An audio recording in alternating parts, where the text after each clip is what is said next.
Here is the story rewritten in a single, cohesive narrative without chapters.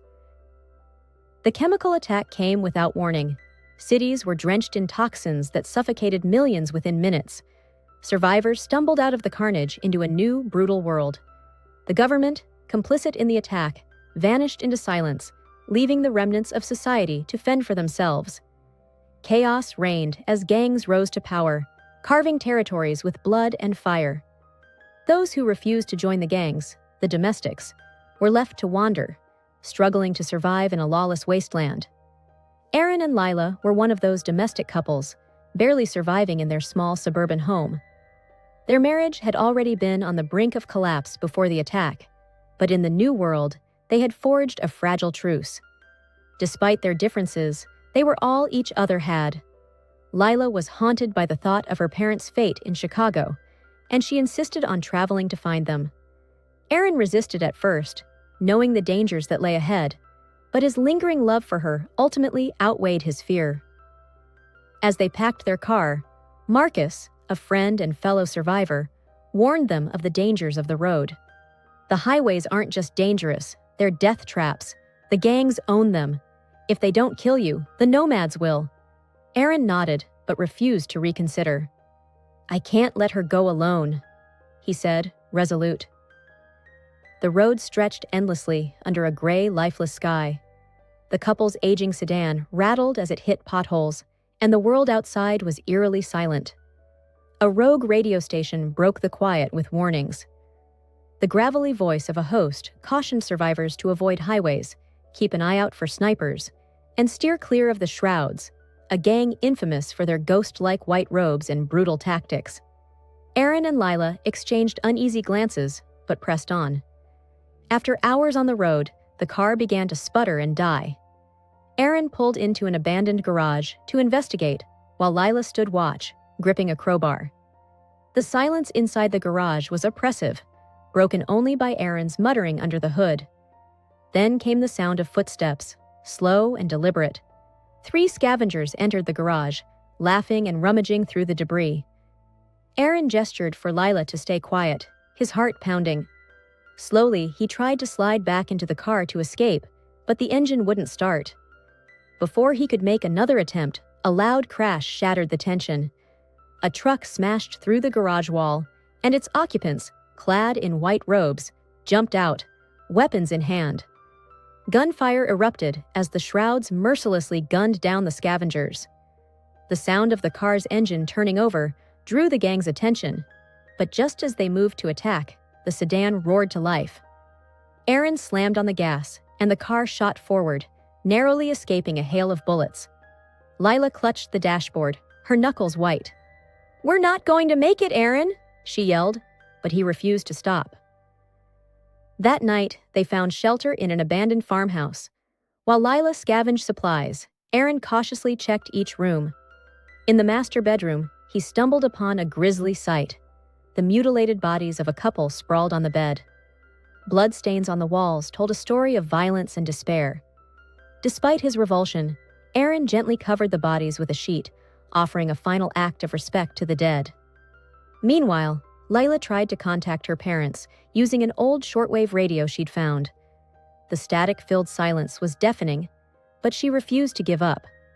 That night, as Aaron updated their map by candlelight, neither of them noticed the shadowy figure watching the house from the tree line. At dawn, their fragile peace was shattered. 2 drifters, captured by the Iron Fangs gang, had revealed their location before being executed. Moments later, the gang descended on the farmhouse, their arrival heralded by the roar of motorcycles. Lila hid in the attic, trembling, while Aaron armed himself with a screwdriver. The gang ransacked the house, searching for them. Moving silently, Aaron ambushed one intruder, driving the tool into his skull. A violent struggle ensued with the gang's leader, but Aaron's desperation gave him the edge. After a brutal fight, he managed to stab the leader in the stomach and eye, leaving him to bleed out on the floor. Bloodied but alive, Aaron retrieved Lila, and they fled before reinforcements arrived. Back on the road, they encountered Noah, a grizzled survivor who had been tracking them. At first, they were wary, but Noah introduced them to his teenage son, Eli, and offered temporary safety. Though hesitant, Aaron agreed, seeing the value in numbers. Their uneasy alliance was soon tested when they crossed paths with the Ridgebacks, a gang led by the ruthless Ryder. Ryder demanded they hand over Lila in exchange for safe passage.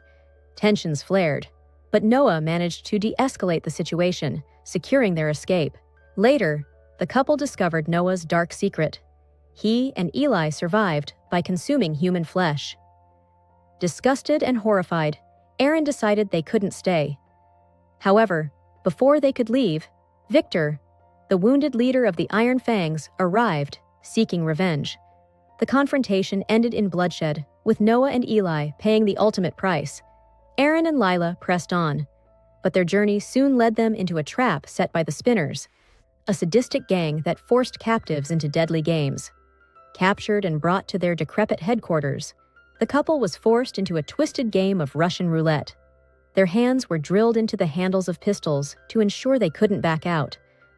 Lila's quick thinking and negotiation skills saved them, but not before Aaron was gravely injured. Their escape was aided by Ruby, a mysterious vigilante hunting gangs to avenge her family. Weeks later, they reached Chicago's outskirts, only to find that Lila's parents were gone, victims of illness and despair. The neighborhood, however, was a bastion of survival. Residents had fortified their homes with barricades, booby traps, and sniper posts. For a brief moment, it seemed like they had found peace. That hope was short-lived. Lila discovered a betrayal. Phil, a family friend, had been secretly aiding the Spinners. When the gang attacked the neighborhood, chaos erupted. Aaron, Lila, and Ruby fought alongside the residents, but the battle was brutal. Explosions rocked the streets as homemade traps were triggered, and the ground was littered with bodies. Ruby fell in battle, sacrificing herself to save others. Aaron protected a child caught in the crossfire, while Lila hunted down Phil. She found him cowering in his home, and realizing his betrayal, executed him without hesitation. When the dust settled, Aaron and Lila stood together, battered but alive. Their ordeal had reignited the bond between them. Lila gave Aaron her father's gun as a symbol of trust, and Aaron slipped her wedding ring back onto her finger. Instead of settling down, the couple decided to take up Ruby's mantle.